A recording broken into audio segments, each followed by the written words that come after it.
All right. Welcome, William, to the Self-Employment Success Podcast. Thanks. Glad to be here. Of course. I'm excited to have William on the podcast today for a couple reasons. One, he's just a dear friend personally. Like me and my wife love William and his wife and his daughter, his beautiful daughter. And he'll get to tell a story, but he's relatively new into his business. And I feel like in this podcast, we have all ranges of the self-employment journey. People launching, people brand new, people who are selling their businesses, people who've been in it forever. I think 5 or 6 episodes ago, there was a guy, he's like 80, and it was telling like his self-employment journey was like literally his whole life. Guys just telling us his life story.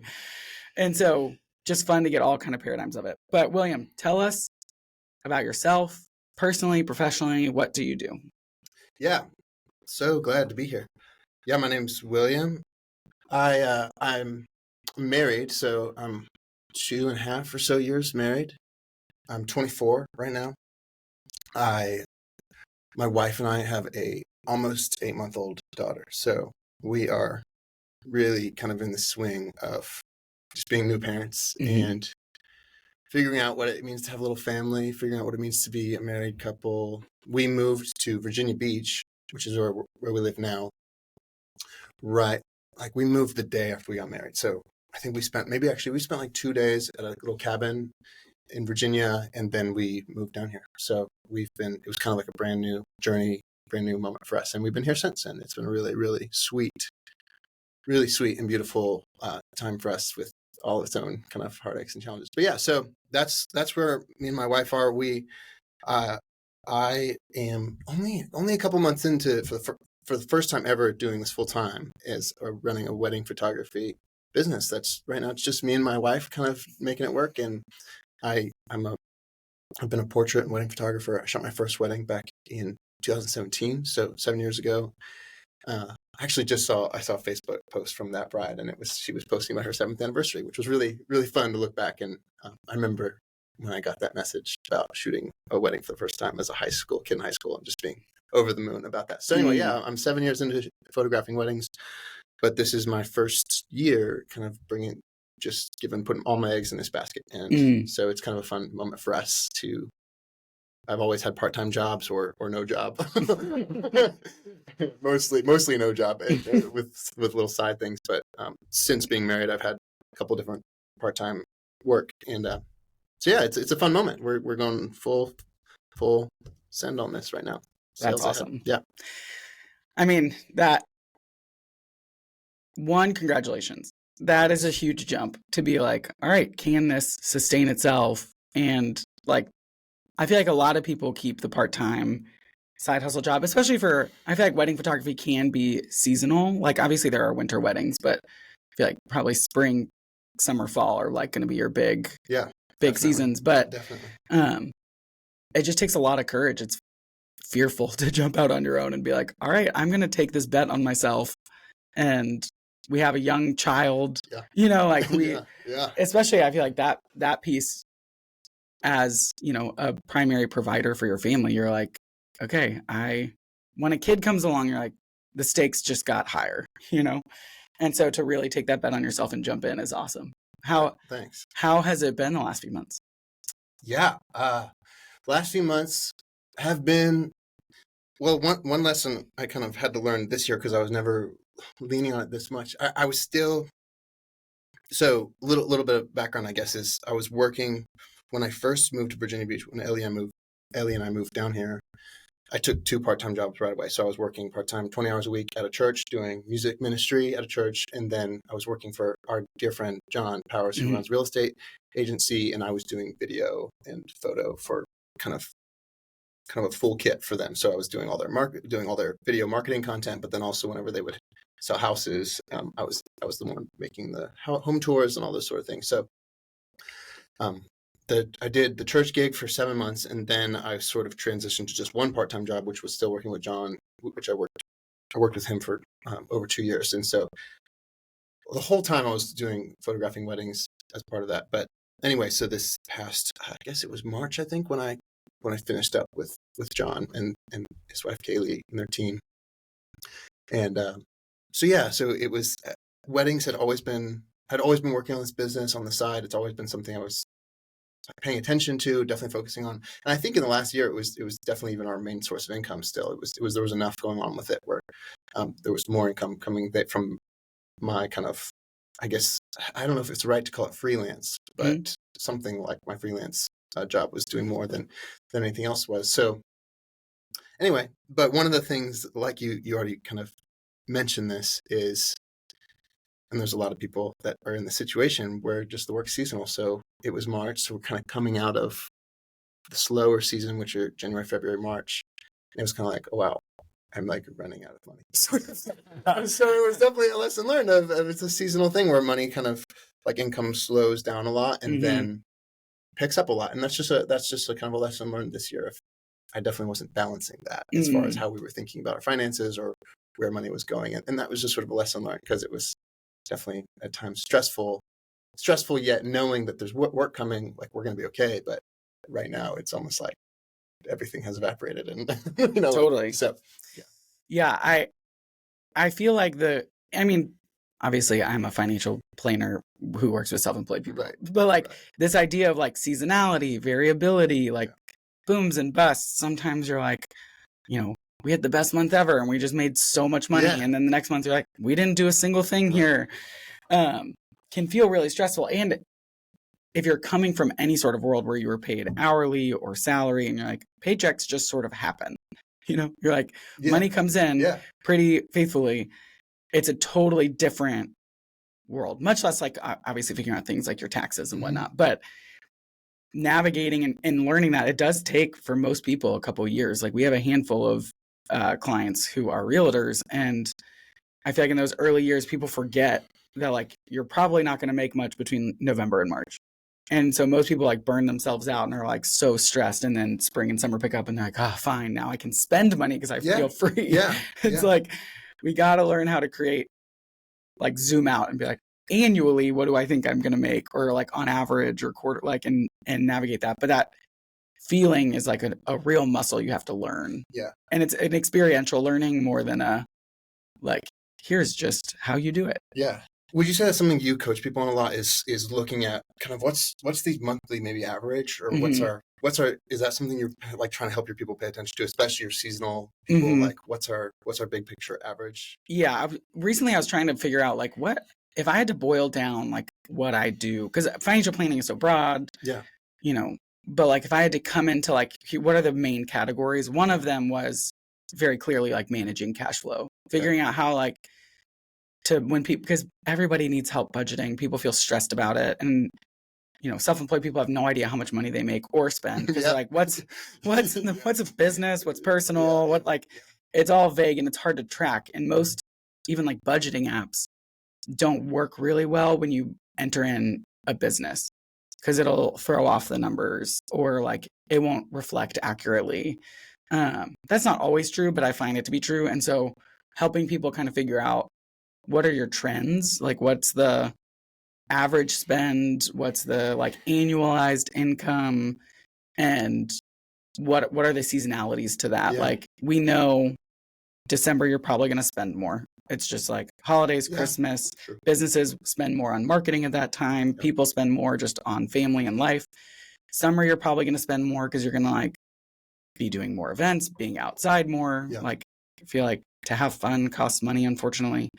And so there's pieces of that where we kind of look, and then we look industry wise at, how does your industry work? Like if you're selling goods, again, the end of the year is probably going to be like major holidays will peak sales versus, a random Tuesday. And so like, how do we flow that through your business? And then when your business is so close to your personal life, how do we pay you? And what are the like systems to do that make it feel smooth? Yeah. Again, I could go down on this. I could rant on that. Right. But it's hard. I mean, like I'm self-employed. I've had to like figure out these systems in my own life of like, how do I make sure my family's bills are paid and we can like, confidently live our life in the midst of like also maintaining the business. And, so I do coach people on that. I'm also, coaching out of like my own experience as well. because finance obviously is volatile as well. So I want to go back to this idea of you shooting your first wedding when you were in high school. Yeah. And I love that you said you were over the moon. Were you terrified? I just feel like when I was a DJ in high school and I DJ'd a couple weddings. Great. And I just remember being like, if I screw this up, like this is their wedding. Like they ideally only get one of these in their life. Yeah. And I'm, I mean, I guess I was probably I probably lean towards just overconfident in general life, but definitely when I was 16, I was like, I got this. Yeah. But then I was doing a wedding and was like, I don't know that I got this. Yeah. Yeah. And honestly, one thing about DJing is like, it's one and done. Like you're creating photos that they will have displayed or they will look at their whole life. Yeah. So I'm like, to me, there's more pressure on the photographer. Yeah. But so what was it like? Were you confident in this or were you like stressed? I mean, anyways, I'll just. Yeah, there's a couple of things that are really interesting that you just said that we can talk about. You asked me beforehand, you asked me before we started about what do people want to hear about my business, and something you just said, I think helped me figure that out. So we can get to that in a second. But so for this first wedding, I remember I was one of those kids that sort of like despised school dances sort of thing. So I remember kind of, but all my friends were going and they, so you take photos beforehand. So I was a kid in high school who kind of ran around with this camera. So I remember at the Arboretum, the JMU Arboretum, and a bunch of my friends were about to go to homecoming, and I was there just taking their pre-homecoming photos.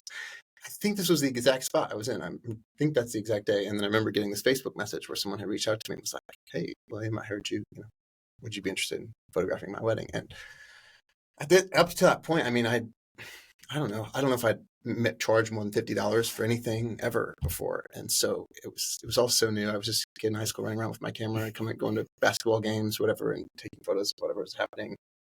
I'd never done anything official whatsoever. Right. So I think it was the first moment that I had also had very little work experience in my life. I mean, as far as like paid jobs. So it just was a really big moment in all those ways. So anyway, it was over the moon. And then as far as like how I felt about shooting it, I think that's the thing people always say to me about like, I could never work in the wedding industry because of what you said about this is the one day, like you can't screw anything up. You can't.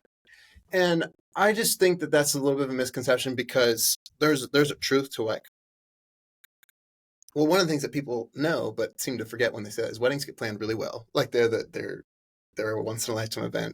There's more money, time, and energy that goes into weddings than just about any other event that happens in our lives. I mean, actually, that is, I think I could say that with clarity that is true. I mean, yeah, like they get planned for like sometimes 6-9 months, year and a half. I mean, it's just what else do we plan for that long? So they're set up well, for one, which is good. So, and there's usually like a really awesome team of people that are pulling that off.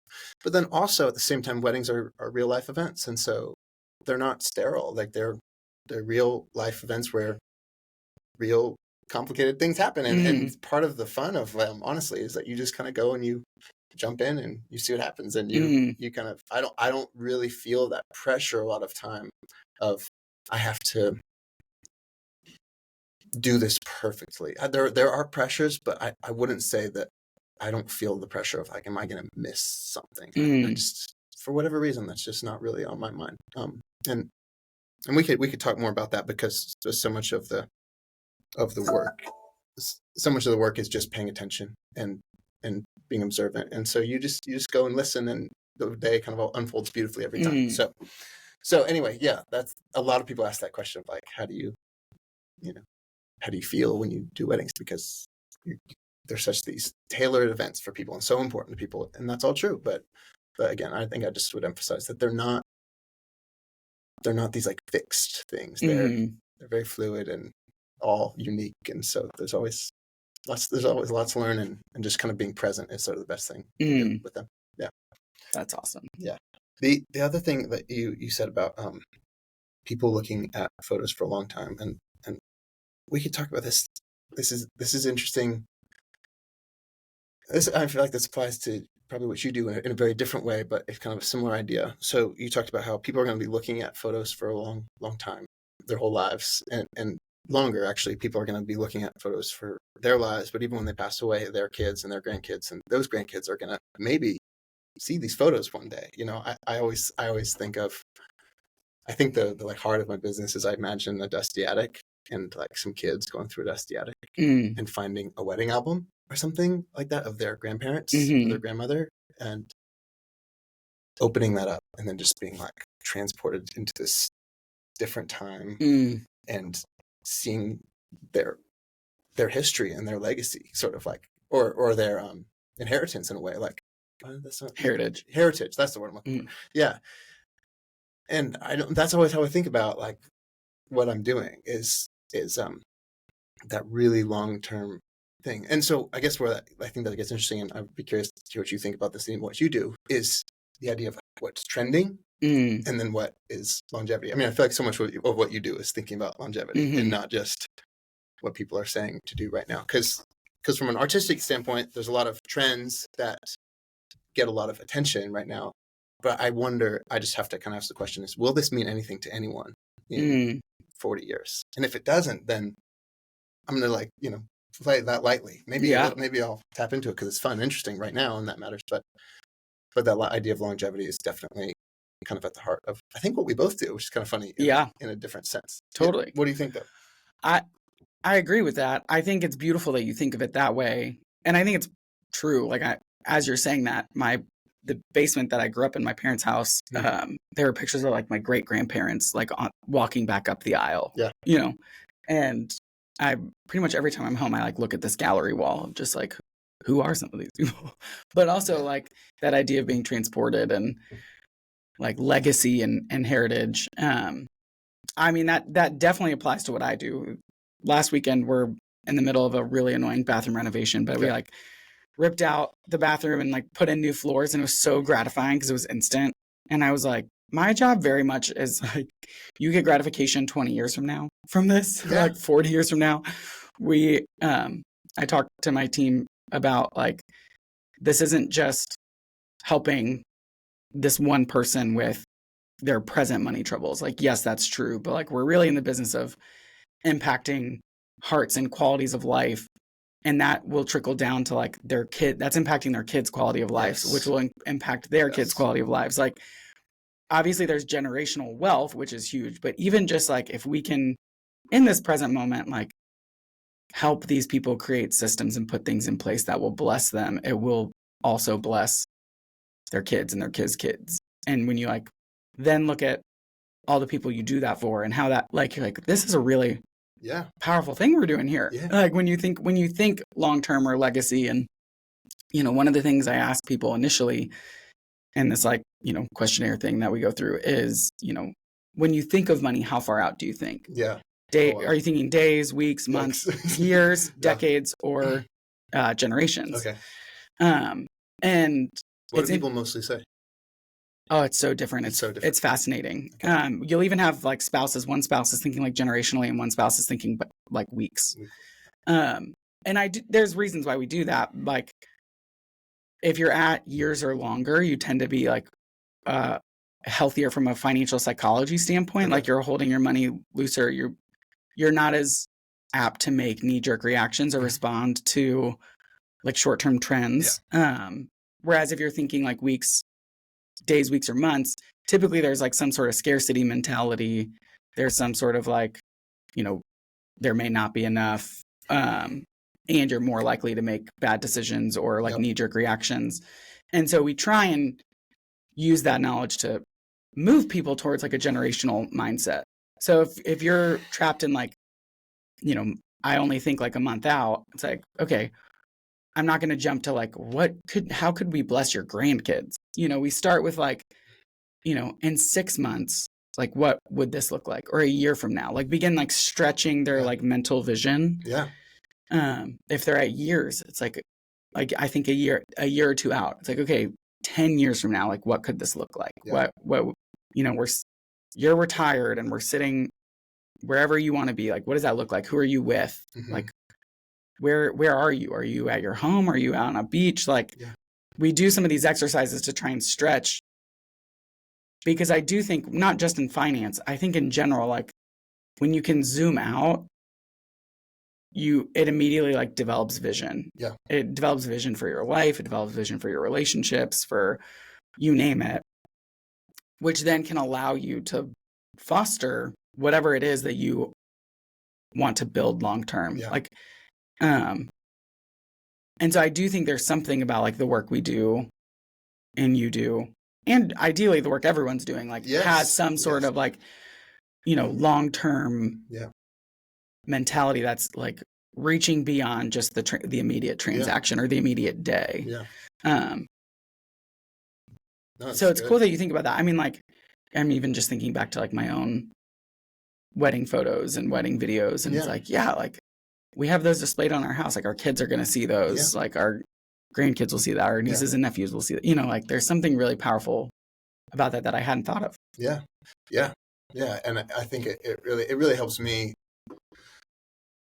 That really helps guide me. And I love what you said. In a sense, this is like whatever it applies to, or everyone probably should be thinking about this, where this is part of everyone's work. And I think that's really, really right. Because it really helps me find a lot of like more purpose in what I'm doing. I think when I feel most depressed about what I'm doing is when I think, or when I feel least sold on what I'm doing, is when I think, did someone just pay me upwards of $3,000-$4,000 to give them something they can post on Instagram? Like, is that what just happened? That then I'm like, I'm not worth it. This is like, this is not worth it. Like, this is not worth people's money. This isn't worth my time. There's like more important things in life than this. And it's so hard because we're so immersed in social media, and so it's hard to not see that. But when I can see further, when I can see further than that, when I can see that this is really a lifetime there's a lifetime for people. And then it becomes, it's a totally different, like, it's just a totally different kind of atmosphere for me. How I think about what I'm doing, how I think about the work on the day of, all the above. It affects everything pretty deeply. So and I imagine for anybody, if you can only see kind of the worst of it, the worst of what you do. I mean, and that's a different. Maybe we can go there too. But if you're only seeing kind of the worst of what you do, in a sense, or the worst of what comes of what you do, it's not going to really inspire you to want to sell yourself well, or communicate well with your clients, or even give them a good experience. But if you can keep the best of what you do front and center, I think that's just probably a better situation around. Totally.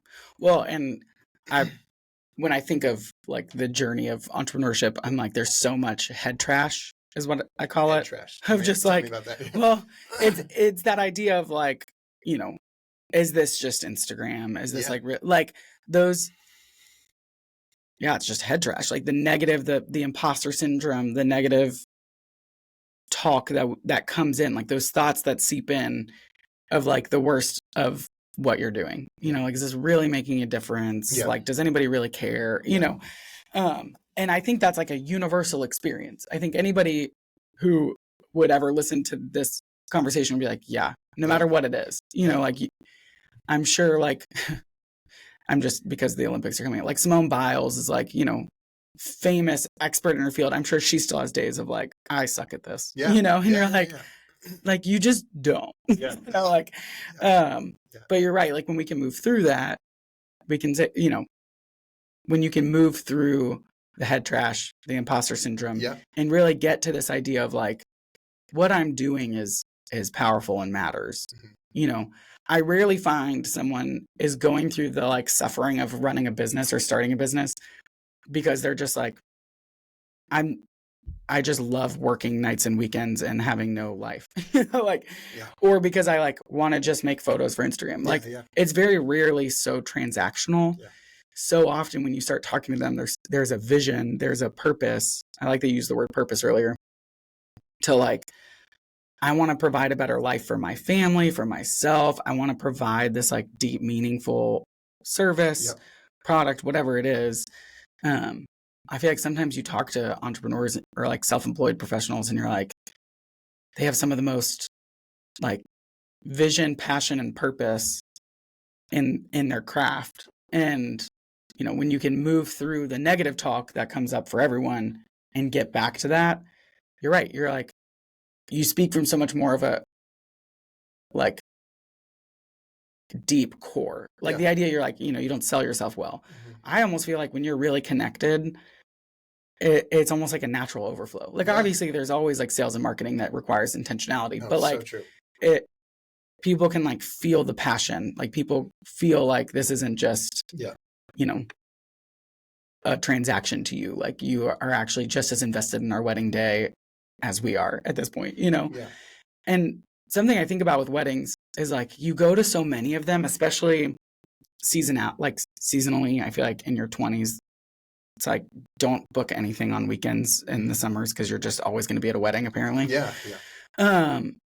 That they can become like routine or rote, but like when you can really zoom out and like you use the word like just be present, like when you can be present, like the reason we put so much money, time, effort into this is because we're honoring like a very powerful union commitment.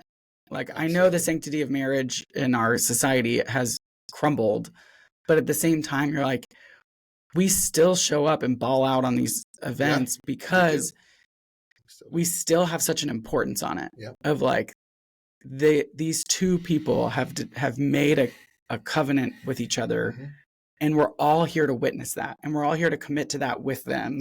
And we're all in agreement and we're all celebrating. And like, it's this joyous, momentous thing that will bear children, that will bear fruit, like that will, you know, if done ideally as well as possible, all marriages are a mess. But like, if we can do it as smoothly, like we'll only move to like enhance and bring goodness into this world, you know, and powerful stuff. And like, that's why we're showing up. No one's showing up being like, these people aren't going to make it and their kids are going to be really messed up because of it. You're like, you know, that's not it. It's the like, these people are a powerhouse and are like showing up and doing something that is quite frankly countercultural at this point. Like you can at this point just live with someone and then when it no longer suits you, get out of it. And that's cheap and stupid in my opinion. That's a bold take, but I think like the showing up and saying like, no, we are in this for the rest of our lives. And we are like going to wage this war against life together and as one. It's like when you can get into that present place, like wedding ceremonies become so much more fun than the reception. They become so much like I sit with Lindy at weddings and I'm like just transported back to our own covenant, our own commitment to each other, our vows. And it's like, you know, like bring so much more life. And so it's cool that like, I can imagine that if you're not present, your own job, you're going to so many weddings that you can like quickly grow numb to it.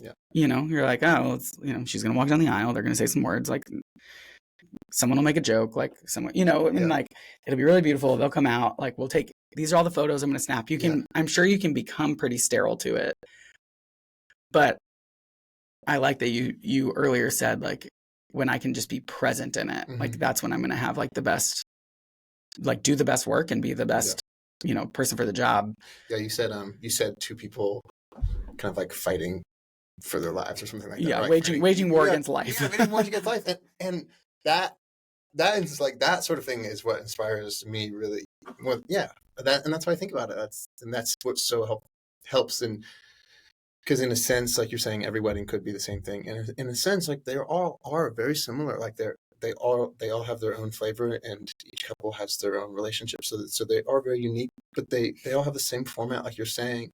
But when you can see that these people are not doing anything less than what you just said, they're coming together, the whole community is going to gather around them and they're going to like wage war for this really beautiful thing for the rest of their lives. Like if I'm thinking that way, that's like this, it's going to change. I'm actually going to produce something that's going to have longevity and be beautiful, not just something that's rote or repetitive or and in some ways could be like a signpost back to that in like the challenging times. Like I think about like a wedding ring and, you know, it's like made of precious metal to remind you of how like precious this covenant is. And like precious metals are soft. They like can get broken. It's like, this is like a delicate, beautiful thing. it's a circle because it's never ending. Like, it's going to keep going. It's like we wear these things and don't think about them 99% of the time. When you really do think about it, you're like, this is on my body every day as a reminder that, like, I am in this with Lindy. Like, she is my bride. We're going to do the dang thing. And highs and lows, kids, tired, stress, like, joys, trauma, like, all of it, we're in it. We're like fighting the good fight together. Yes. And I feel like wedding photos are the same thing. We like adorn our houses with them. We like, and it's like, beautiful and display and like, but also it's a reminder of like, this is what we're doing here. This is what we're doing. We're not just like cohabitating. That's right. And, you can easily slip into cohabitation, but like, we put these things in our lives. It's not like, I know people who put like scripture around their house as a reminder of like their faith and spirituality. And, Yes. We put things around us as like reminders and signposts. And I think like, as we're having this conversation, I've never thought so much about photography personally, but I'm like, that's really powerful that like, this is like a callback for the couple themselves, for, their kids, for like the grandkids in the dusty attic. Yeah. Yeah. I love that you said like, this is what we're doing. It's not just an event that happened then that we can look back on and remember. It's partly that, but this is what we're doing right now. Like in a way, your wedding day is like I should bleed into every day of your life in a sense of like, you're always committing to this person every day. And that's powerful. And so I think as we've been talking, this is also helpful for me because, we're on this podcast about self-employment success. And I think any coach, I've had a little bit of coaching for wedding photography business specifically, which has been, we could talk about that later, but that's or some other time, but that's been so helpful. But I think any coach or anybody who's like helping you figure out business plan. And I remember this when I was working with John doing the real estate work too. That's so important to have your like vision statement. That's always like the first thing. And it's kind of like an eye roll, like, come on, like, how do we get more clients in the door? Like, let's just like go to that point. But man, if you want to make a sale to someone, if you can just talk to them about like the power and beauty of what is happening, that is going to be the easiest sale of your life. Yeah. Like you're not going to have a hard time. You're not going to have a hard time with that. Like, and I imagine this is just so like, I know this is so applicable and relevant to any sort of business, but that's been so freeing and helpful for me because I don't think I'm a good salesperson, at least in the sense that I used to think about it. But when I've learned to just communicate, and this is still something I'm very much learning to do, which is why our conversation is helpful to me right now. When I learn to communicate, like, hey, like, I'm going to partner with you guys. Like, well, a couple reaches out to me, hey, like, let's partner together and I'm going to come be part of this like amazing and beautiful thing. And like, let's tell that story for all it's worth for 100 years. Like what's that worth? Yeah, totally. Like what price can you put on something like that? Like, it's like, here's the card, Yeah, totally. Seriously. And I don't mean that in any sort of seedy way. It's just there's actually value there. It's something so much bigger. It truly is an investment at that point, even though like weddings are so expensive and so much money and you pay these people to come and it's just like one day, but it's not, it's so much bigger than that. And I really do believe it is an investment because it's gonna, like, it's everything we've been talking about. It's a daily or weekly or monthly or whatever, however often you can remember these things, but it's over a lifetime of kind of bringing you back to this thing you committed to, this really beautiful thing, and this thing you're in currently. And anyway, that's easy to sell. Like, if I can communicate that, which I'm just trying to learn to do, it's not hard to get people on board. One of the most helpful things that is just like changed everything for me is when the guy I've done some coaching with has said, just like, sometimes he's like, I hate it when people do this. I hate when photographers specifically do this. Like, why are wedding photographers so expensive? And they'd be like, well, my cameras cost, this much money. I had to buy, the $3,000 cost overhead. Yeah. I mean, seriously, like, and I've got to do all this work. And he's like, people don't want to pay your bills. And it's like, oh my gosh, why would I? It's like, that's so true. No one wants to pay my bills. No one cares about my bills. Like, they've got their own bills to pay. They certainly don't want mine. But if I'm like, you have this beautiful thing going on, and I'm going to like solidify that and help solidify that in any way that I can. And it's going to be meaningful to you for the rest of your life. It's like, oh man. Done. Yeah. I mean, like we could have an entire podcast on this idea of value, vision. Like we, a couple episodes ago, I was on with Heather Fisher, who does life vision coaching, and she does like vision from a zoom out, like, let's look at your whole life. Like, and then we can go into your job and your business and things like that. But, I do feel like a vision statement can be like a kitschy thing that like businesses do to seem authentic, even though they're not. Right. And like their whole business does not align with their actual vision. Or it can be something that like really brings you back to like, what is the value we provide? And I feel like most businesses, especially like service line businesses, are all about delivering value. Yeah. It's like, no matter what it is, it's like my job is to deliver people's value in their financial lives by, helping them put systems and structures in place that allow them to just breathe and feel free and be able to like live their life well in their current day, knowing like we got the things set up for the future. Like most of the time people are just stressed because they don't know. They're like, am I saving enough? Am I like, what am I doing? Like, am I doing things right? Am I going to get, a knock on the door and there be like this angry IRS man here to like, take me away and feed me to a lion? It's like, like but it's like my job is to be able to communicate and say like, that's the value I provide, is helping you just, like, what do you want out of your life? Let's build that. Yeah. Money's only a tool. Oh, yeah. It's only a tool to be able to do that. Yeah. And, from there, it's like, okay, what is it? What are you willing to pay for that value? Yeah. And when you can speak from that and you really believe it, it's like that, like I've seen lives changed through financial planning and like, I'm passionate about it. Yeah. And it's like, that's the value we provide.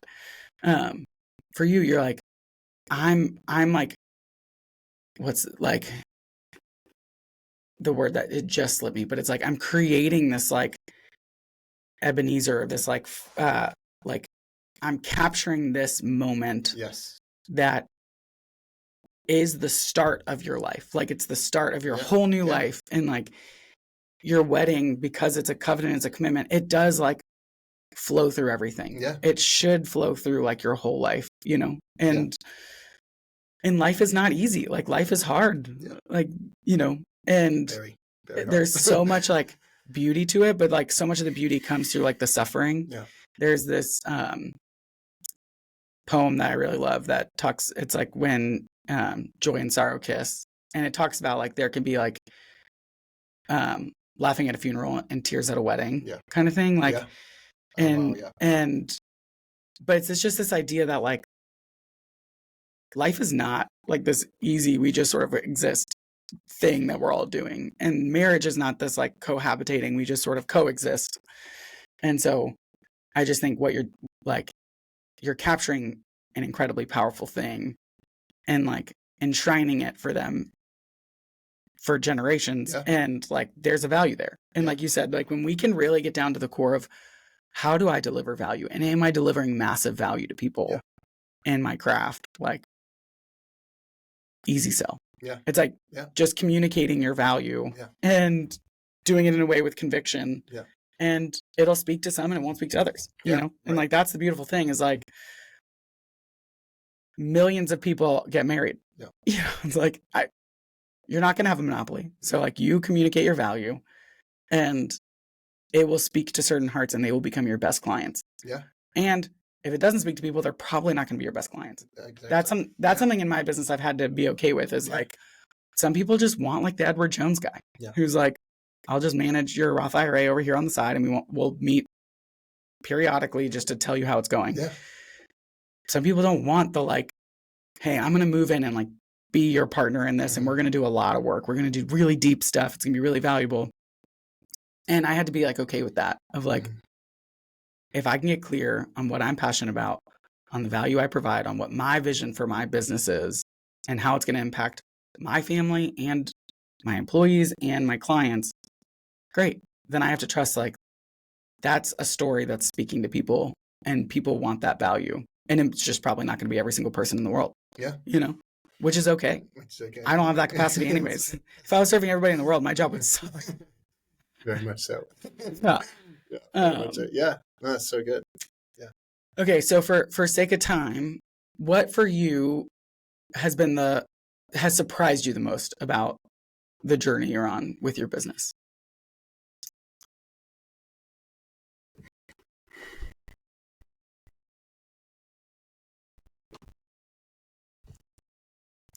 Yeah, most surprised me. Yeah, I think we talked about this a little bit, and I don't know. There's a lot of surprising things about it. Actually, one of the things that's been really surprising to me about starting a business is that I've never been I never would have thought I'd be like a business savvy person. But when I started photography, even picking up a camera was so intuitive to me, as far as just like the first thing I wanted to do was take photos of the stars. So it was just like I saw an image of that, and I was like, I want to do that. That looks fascinating. Like, that looks beautiful. How do I do that? And then that was it. Like, that's the whole journey for me. It's just intuitive. People are interesting and beautiful. Can I take good photos of them? It was just like, that was pretty much where I was operating on. It was so intuitive. It was all like this kind of guttural, like, level of experience. So I was not thinking critically ever about it. And so that the whole, and then I got, then someone reached out to me about a wedding, and I was like, sure, I'll do that. So again, it was all this whole time has been this very intuitive experience. And then I think what's been surprising maybe about business is thinking, and we kind of talked about this a little bit, but it's thinking that business was going to be this very like kind of calculated thing, that, and there's certainly, and I've never been a very calculated person, at least in the sheets and math sense. Like, it's just not who I am whatsoever, and I just don't have those skills. And there's certainly huge value to that in people's lives, and I just have to lean on other people when I need those things, and I lean on people like you when I do. But what's been surprising is learning that business too can be this like fairly intuitive, emotional, and it really is this intuitive, emotional thing. And like, that's, people run really like successful businesses that way. You have to have, I'm learning this too, you have to have, like, I can mention this here in a little bit. I want to tell people what you told me to do, because it's been so helpful about some just like really practical advice you gave me a little over a year ago about just like little checking accounts. But again, it's just surprised me how intuitive the business process is and how intuitive marketing is. And it's not necessarily, there's levels of calculation for it. And I think I could probably take it to another level if I was more calculated about it. But it's been kind of refreshing to me and freeing to realize that this is, the business side of this kind of can operate on a similar vein to how I've done everything, which is just like seeing beauty, seeing meaning, and then trying to bring that into the world in some way. And that's kind of how business can work too. So yeah, that's been really fun for me to learn and realize. That's awesome. What's been the low point? The low point. Yeah, the low point. We mentioned this. We were talking about this a little bit before we started, but one thing that someone asked me one time is like, when do you like start running out of steam on a wedding day? I was like, I don't have steam when I get there. Like, there's no steam ever. The steam was gone before I started. Exactly. Like, the steam is gone before I start pretty much every time. And I know it's a little bit vulnerable, but it's just for whatever reason, this kind of goes back to the beginning of the conversation. It's not the pressure of like getting everything or doing everything perfectly, but there's just, for someone, and maybe this is true for anybody, but when you just sort of like have to be on for any number of hours, and that's just tiring.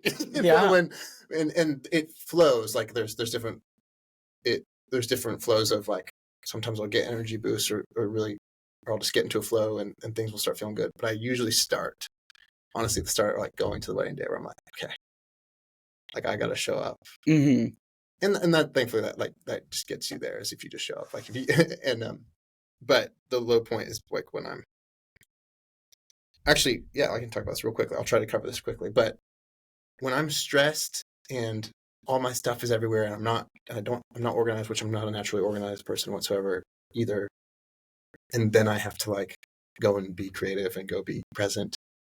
That's really a huge energy suck. One thing I've been doing recently is I've been paying attention to this. I was like, why do I kind of self-sabotage myself this way? Because I do that. I'm like, I know that will happen. I know if I'm disheveled and disorganized, it will just be stressful and hard to show up well. So recently I've just been very slowly working on this, but just trying to like on the day of, anytime I have a shoot or if I have a wedding, just to like, just plan well. So I'll have all my stuff ready like way beforehand, or at least a day beforehand, not hours beforehand. Yeah. I'll have my stuff together. And then I'll go usually like sit in a coffee shop or something for like an hour or two before I need to be anywhere. And I'll study other photographers' galleries that I really love. I'll try to like find inspirational review notes or whatever I have about the day.